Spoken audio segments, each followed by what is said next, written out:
নমস্কার, আমি সুদীপ মান্না, একজন ফিজিওথেরাপিস্ট। অ্যাক্টিভ লাইফ চ্যানেলে আপনাদের সকলকে স্বাগত জানাই। আজ এই ভিডিওতে আমি বলবো পোস্ট হিপ ফ্র্যাকচার রিকভারি এক্সারসাইজের কথা। অর্থাৎ হিপ জয়েন্টের ফ্র্যাকচারের পর সার্জারি ও বেড রেস্টের পর আপনি কি ধরনের এক্সারসাইজ করবেন, যে এক্সারসাইজগুলো করে আপনি আপনার হিপের স্ট্রেংথকে মেনটেন রাখতে পারবেন ও হিপের রেঞ্জ অফ মোশনকে মেনটেন রাখতে পারবেন, সেই এক্সারসাইজের কথা আমি আজ এই ভিডিওতে বলবো। তবে তার আগে আমাদের জানা প্রয়োজন হিপে 3 ধরনের ফ্র্যাকচার লক্ষ্য করা যায়। প্রথম হলো ফিমোরাল নেক ফ্র্যাকচার, দ্বিতীয় হলো ইন্টারট্রকেন্ট্রিক ফ্র্যাকচার, আর তৃতীয় হলো সাবট্রকেন্ট্রিক ফ্র্যাকচার। আর এই অংশে যদি ফ্র্যাকচার হয় ডক্টর সার্জারি করে স্টেবল করেন ও বেড রেস্টের কথা বলেন। সাধারণত সার্জারি 3-4 দিন পর থেকেই ফিজিওথেরাপি এক্সারসাইজ শুরু হয়ে যায়। কোন এক্সারসাইজ করতে হবে, পেশেন্টকে কি মুভমেন্ট করাতে হবে, সেটি পেশেন্টের এক্সামিনেশনের পরেই ঠিক হয়। আর আপনার যদি হিপ জয়েন্টে ফ্র্যাকচার হয় ও সার্জারি হয়, তাহলে অবশ্যই আপনি একজন ফিজিওথেরাপিস্টের পরামর্শ নিয়ে তারপর এক্সারসাইজ করবেন। আজ এই ভিডিওতে আমি হিপ জয়েন্টের সকল এক্সারসাইজ দেখাবো। তবে আপনার কোন কোন এক্সারসাইজের প্রয়োজন সেটি একজন ফিজিওথেরাপিস্টের পরামর্শ নিয়ে তারপর এক্সারসাইজগুলি করবেন। তাহলে শুরু করা যাক আজকের এক্সারসাইজগুলি। তবে তার আগে আপনি যদি চ্যানেলে নতুন হন, চ্যানেল অ্যাক্টিভ লাইফকে সাবস্ক্রাইব করুন। আর ভিডিওটি যদি ভালো লেগে থাকে তাহলে লাইক ও শেয়ার করুন। আপনার একটি শেয়ার কোনো মানুষের উপকারে আসতে পারে।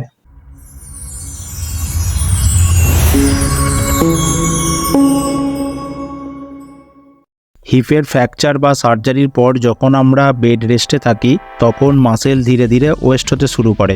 তাই আমাদের মাসেলকে অ্যাক্টিভেট রাখতে হয় ও জয়েন্টের রেঞ্জ অফ মোশনকে মেনটেন রাখতে হয়। তাই আমাদের প্রথম এক্সারসাইজ হলো অ্যাঙ্কেল পাম্পিং এক্সারসাইজ। এই এক্সারসাইজে আপনার ব্লাড সার্কুলেশন মেনটেন থাকবে ও সব মাসেলে প্রপার পাম্প হয়ে থাকবে। এই এক্সারসাইজ আপনি 12 থেকে 15টি করতে পারেন, দিনে 2 থেকে 3 বার।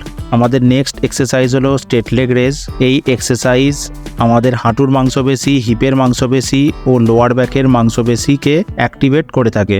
এই এক্সারসাইজে আপনাকে পাকে উপরের দিকে তুলে 5 থেকে 6 সেকেন্ড ধরে রেখে নামাতে হবে। সার্জারির পর ব্যথার কারণে প্রাথমিক দিকে আপনি অন্য কারো সাহায্য নিয়ে এই এক্সারসাইজ করতে পারেন। পরবর্তীকালে যখন স্ট্রেংথ বাড়বে তখন আপনি নিজে নিজে করবেন। এই এক্সারসাইজ আপনি 8 থেকে 10 বার করতে পারেন, দিনে 2 থেকে 3 বার। পরের এক্সারসাইজ আমাদের হিপ মাসেলকে স্ট্রং করার জন্য। এই এক্সারসাইজ করার জন্য আপনাকে আপনার পাটি সোজা করে বাইরের দিকে নিয়ে গিয়ে আবার একই জায়গায় নিয়ে আসতে হবে। এই এক্সারসাইজ আপনি 10 বার করতে পারেন, দিনে 2 থেকে 3 বার। যাদের হিপ রিপ্লেসমেন্ট হয় বা বাইপোলার হিপ রিপ্লেসমেন্টের সার্জারি হয়ে থাকে তাদের ক্ষেত্রে এটি একটি খুব ভালো এক্সারসাইজ। তবে কোনো এক্সারসাইজ করার আগে অবশ্যই ফিজিওথেরাপিস্টের পরামর্শ নেবেন। একটি ভুল এক্সারসাইজ আপনার সার্জারি খারাপ করে দিতে পারে। আমাদের পরের এক্সারসাইজ করার জন্য আমাদের বেসিক্যালি পা ঘোরাতে হবে ঘড়ির কাঁটার দিকে ও বিপরীত দিকে। এটি একটি স্ট্রং এক্সারসাইজ। এই এক্সারসাইজ সাজেস্ট করা হয়ে থাকে কারণ সার্জারির পর হিপ ও পায়ের মাসেল উইক হয়ে যায়। এই এক্সারসাইজের মাসেলের স্ট্রেংথ বাড়ে। এই এক্সারসাইজ আপনি 5 বার করে ক্লকওয়াইজ ও 5 বার অ্যান্টি ক্লকওয়াইজ মুভমেন্ট করবেন। যদি 5 বার করতে না পারেন তাহলে প্রথম দিকে 2 বার করে করবেন, পরে স্ট্রেংথ বাড়লে 5 বার করে করার চেষ্টা করবেন। যদি নিজে করতে গিয়ে ব্যথা লাগে তাহলে অন্য কারো হেল্প নিয়েও আপনি এই এক্সারসাইজ করতে পারেন। পরের এক্সারসাইজ হলো হিপের ফ্লেকশন এক্সারসাইজ, নি ফ্লেকশনের সাথে। এটি একটি খুব ইম্পর্টেন্ট এক্সারসাইজ কারণ সার্জারির পর সবথেকে বেশি কমপ্লিকেশান আসে, হিপের রেঞ্জ অনেক কমে যায় কারণ লম্বা সময় ধরে বেড রেস্ট নিতে হয় এবং হিপের মুভমেন্ট বন্ধ রাখতে হয়। এই এক্সারসাইজে আপনার হিপে মুভমেন্ট হবে আর ধীরে ধীরে রেঞ্জ বাড়তে থাকবে। যতদূর সম্ভব আপনি নিয়ে আসুন, প্রয়োজনে হাতে ধরে আরও পিছনের দিকে পুশ করতে পারেন, এতে আপনার আরও বেশি হিপের রেঞ্জ বাড়বে। পরের এক্সারসাইজ হলো নি প্রেস। একে আমরা নি আইসোমেট্রিক এক্সারসাইজ বলে থাকি।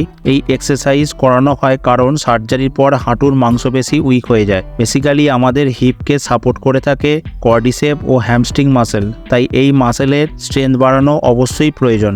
এই এক্সারসাইজ করার জন্য হাঁটুর নিচে একটি বালিশ দিয়ে হাঁটু দিয়ে বালিশটিকে চাপ দিন ও 5 থেকে 8 গুণে ছাড়ুন। এই এক্সারসাইজ 12 থেকে 15টি করতে পারেন, দিনে 2 থেকে 3 বার। নেক্সট এক্সারসাইজ করার জন্য এবার বালিশ গোড়ালির নিচে রাখুন। এবার গোড়ালি দিয়ে বালিশটিকে চাপ দিন ও 5 থেকে 8 সেকেন্ড ধরে রেখে ছাড়ুন। এই এক্সারসাইজে আপনার কাপ মাসেল, হ্যামস্ট্রিং ও গ্লুটস মাসেল অ্যাক্টিভেট হয়। এই এক্সারসাইজ 10 থেকে 12 বার করবেন, দিনে 2 থেকে 3 বার। আমাদের পরের এক্সারসাইজ করার জন্য হাঁটুর নিচে বালিশ রেখে হাঁটু চেপে পাটি ওপরের দিকে তুলুন, যেমন ভিডিওতে দেখছেন। পা তুলে 5 থেকে 8 সেকেন্ড ধরে রেখে ছাড়ুন। যদি আপনারা এটি ইজিলি করতে পারেন তাহলে পায়ে ওয়েট বেঁধেও এক্সারসাইজটি করতে পারেন। নেক্সট এক্সারসাইজ হলো হিপ ব্রিজিং এক্সারসাইজ। এই এক্সারসাইজ করার জন্য দুটি হাঁটু ভাঁজ করে হিপের অংশটি ওপরের দিকে তুলুন, 5 থেকে 8 সেকেন্ড ধরে রেখে নিচে নামান। যদি এই এক্সারসাইজ করে ব্যথা হয় তাহলে এই এক্সারসাইজ করবেন না। এই সব এক্সারসাইজ মিক্সড এক্সারসাইজ। আপনাকে কোন কোন এক্সারসাইজ করতে হবে তা আপনার ফিজিওথেরাপিস্টের সাথে পরামর্শ করে তারপরে করবেন।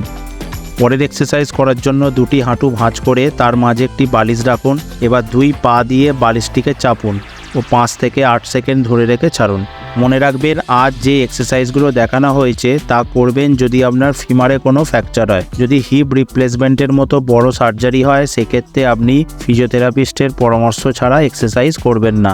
আশা করি ভিডিওটি ভালো লেগেছে। যদি ভালো লাগে লাইক ও শেয়ার করুন আর চ্যানেল অ্যাক্টিভ লাইফকে সাবস্ক্রাইব করুন।